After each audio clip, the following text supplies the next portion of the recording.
regarding that sort of thing.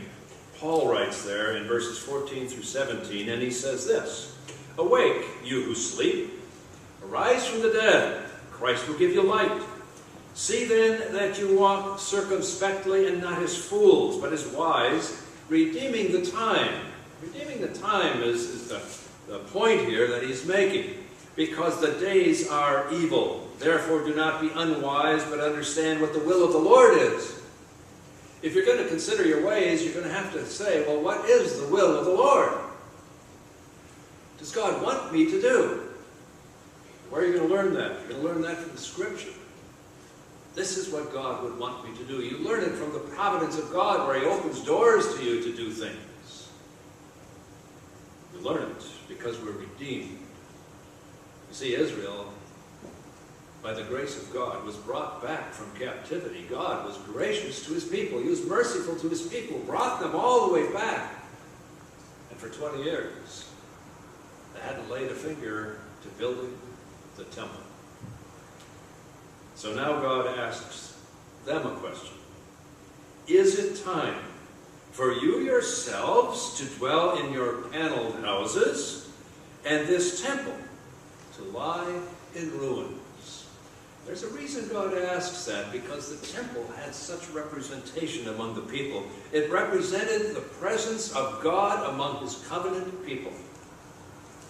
That's what that building represented. It wasn't the building that was so important, it was the presence of God that it represented.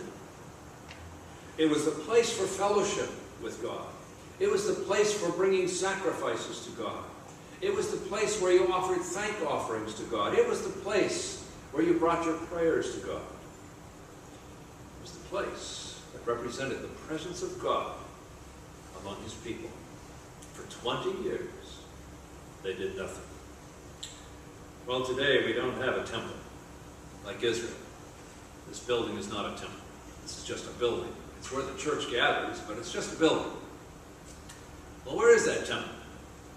We are God's temples, and we are called to worship God as His church.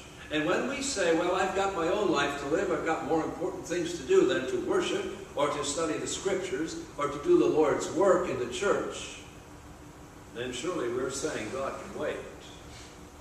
I've got my own life to live. And as long as that is neglected, it's going to result in just one thing: a fruitless and a godless life. There'll be no fruit in a life like that. You can't expect God to bless a life that lives in disobedience to Him. It's not the right time. It just is not going to stand with God. It didn't here. It didn't in the Old Testament. It certainly won't in the New Testament either. Let's look at the Gospel of Luke, chapter 9, for a minute. Read a little portion here about the cost of following